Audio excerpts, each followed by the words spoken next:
These are called green pokies. And down here I've got purple pretties. And I bought some of this kind of Dr. Seuss looking stuff. I think this is beige Harry's.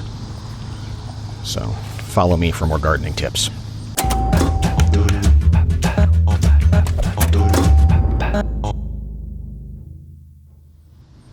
I don't have much of a backyard to speak of, so I thought that I would do some gardening this summer. Never done that before. So I went to the nursery, I got all kinds of plants, and they told me that I should also get this fertilizer here to help the roots take hold. And that seems to make sense. And I thought, boy, if a little bit of fertilizer is good, then a whole bunch of fertilizer must be fantastic, right?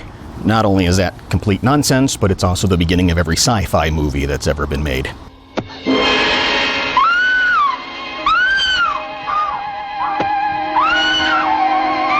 Think about sales promotions like you would think about fertilizer. Using a little bit, nothing wrong with that. But if you use too much, you're going to fry your lawn. The businesses that rely on sales month in and month out end up becoming a commodity. And when everything else is equal, the price becomes the tiebreaker. It's tempting to have a sale, especially when everybody else is doing it. And what's the worst that can happen? Maybe you cut into your profits a little bit. But the cost of having a sale is actually greater than just losing a little bit of a profit margin. Les Binet, head of effectiveness at Adam & Eve DDB, says a big chunk of your promoted sales is actually just subsidizing existing sales. You're giving away discounts to people who would have bought you already. Another chunk of your sales are just time shifted. You're bringing sales forward. You're getting extra sales this week at the expense of next week. Eventually the sale is over and you have to put the price back to where it was before. But you can't put it exactly where it was. You have to go a little bit higher to make up for lost ground. And if your customer doesn't like it, then you end up having another sale. And pretty soon, you keep adding fertilizer and you fry your lawn. Behavioral scientist Michelle Klotz cites consumer studies and says, when you use a discount on your product too often, this lower promotional price may become merged into a customer's reference price. The reference price being the price that a customer thinks they should pay for your product. And it has an impact on the perceived quality of your company. Consumers are more likely to believe that a brand that promotes more often than others is of poorer quality than others in that industry, while a brand that promotes less often is perceived to be of a better quality. This doesn't mean that sales promotions are wrong or bad, neither is fertilizer. But if you keep adding sales on top of sales, pretty soon your business smells like manure.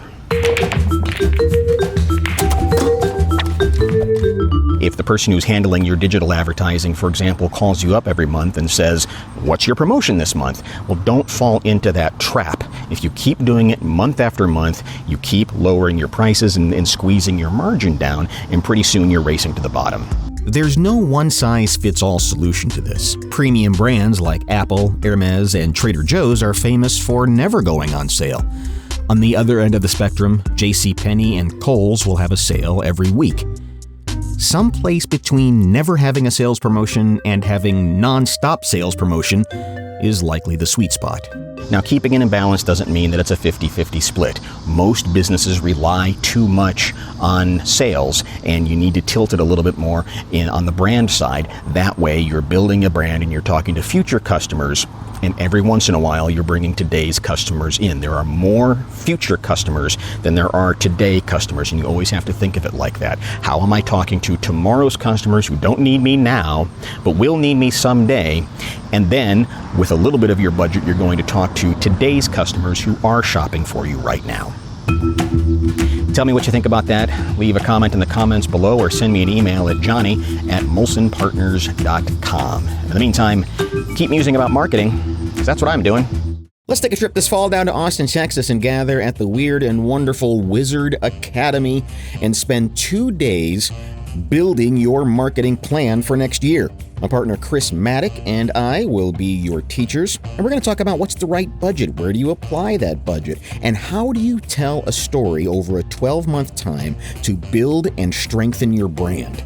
It's coming up 19th and 20th of September. You can register at wizardacademy.org, and your tuition includes lodging, food, and we'll throw in bottles of wine too, just to make it a fun experience. Register now for the one-year marketing plan, September 19th and 20th at wizardacademy.org.